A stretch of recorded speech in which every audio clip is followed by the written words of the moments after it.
Welcome back to another video, everyone. You are watching The Student Pilot. For today's video, we're going to be talking about how you can become a commercial pilot in Canada. I joined the aviation industry about 3 to 4 years ago, and I've learned a lot since then. And so this video is going to be accumulation of all the information that I've collected throughout my journey in aviation. I'm going to break up this video into what you need to do for your PPL, for your CPL, and finally what you can anticipate for when you're actually going to join the airlines. So let's hop into the video. So the first part of your flight training is going to be focused on your private pilot's license. Before you start your flight training, you need to make sure that you are medically fit to do your private pilot's license. Once you get your Category 3 medical with the paper slip in hand, you will be able to start your flight training. Once you have enrolled in flight training, you're going to be progressing towards your first solo. First solo means you are flying by yourself in the aircraft. The instructor trusts you that you are able to safely maneuver an aircraft around the airport at least. Once you've done your first solo, you're going to be learning how to do air work, how to stall but also recover from stalls, how to do slow flight, what does range and endurance look like, forced approaches or emergency landings, diversions to alternate aerodromes, and all of this has to be refined as good as possible for you to progress towards your private pilot's flight test. After you applied for your PPL, you would also apply for your ADB, otherwise known as the Aviation Document Booklet. It's a little blue book, looks like a passport for pilots, and you'd be able to put in there any licenses you have, ratings, as well as your medical. So everything's kept in that book except your radio license. Then, once you've done your private license, you might be interested in doing your commercial pilot's license. There are certain privileges with having your PPL versus your CPL, and the main one I can tell you right now is that with your CPL, you can get hired. You can actually work a job, versus your private license, you cannot get hired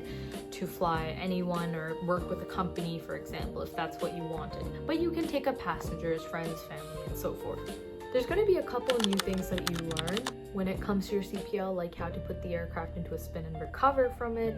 You're going to learn how to do time turns or partial panel, all of which you will learn once you are working on your commercial license. So if you are flight training as a public student and you're not with an integrated program, then I would best describe your CPL journey as a big block of preparing for your CPL flight test. That's pretty much how the CPL journey goes. It's definitely a bit more shorter when it comes to getting your license, but you still have to do the written exam. So once you have completed your PPL and your CPL, you can go on to either do your instructor rating, become hired as an instructor, work a bit, and then pursue your multi-engine and IFR Group 1, Group 3 rating, or you can do your multi-engine IFR ratings and then become an instructor doing the instructor ground school. So I put together this flowchart to help you understand what the multi-engine and IFR ratings actually are, because when I started flying, these felt impossibly far away and I had no idea what they really meant. So the multi-engine rating is exactly what it sounds like. It qualifies you to fly twin-engine aircraft like the DA-42 or Piper Seminole, anything beyond your standard 152 or 172. There's no minimum flight hours requirement, no written exam, and most people finish between 8 to 10 hours of dual instruction. You'll cover twin-engine theory, VMC speed, single-engine emergencies, airwork, and engine-out landings. And the flight test is ground items followed by a flight portion with no nav planning. Once you pass, your examiner will assign your pilot's license, and TC mails you a sticker to update it. From there, finding any job that builds twin-engine time is going to be gold for your resume. Realistically, this can include flying charter, surveying, working ramp to FO jobs up north.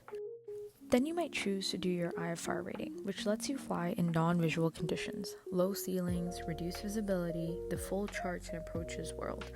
To set the flight test, you need a minimum 70% on the NRAP written exam, 50 hours of cross-country time as PIC, 40 hours of instrument time, up to 20 of these can be in a simulator, and one dual IFR cross-country of at least 100 nautical miles with 2 instrument approaches to minima, and that's with your instructor. The group of rating you receive depends on what aircraft you're completing your flight test in.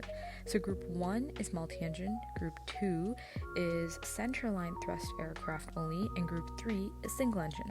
Now for the INRAD exam, I actually use a combination of INRAD exam prep and Wise Pilot. These resources were extremely helpful to study before I even started my rating, so you can check out my Instagram where I've posted more study tips on the INRAD.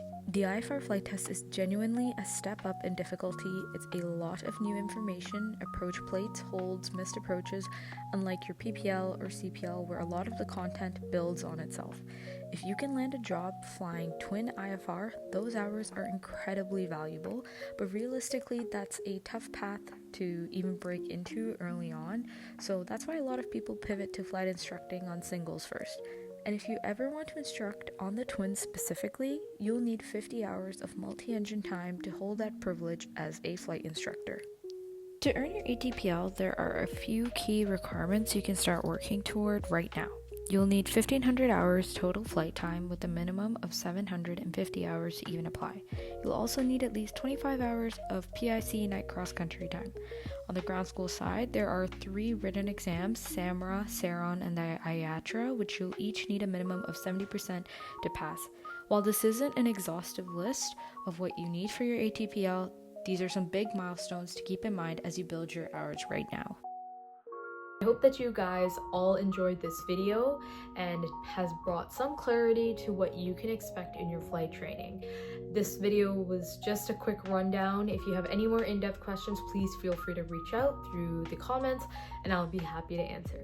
Thanks for watching, you guys, and I will see you in the next video, student pilots. Bye!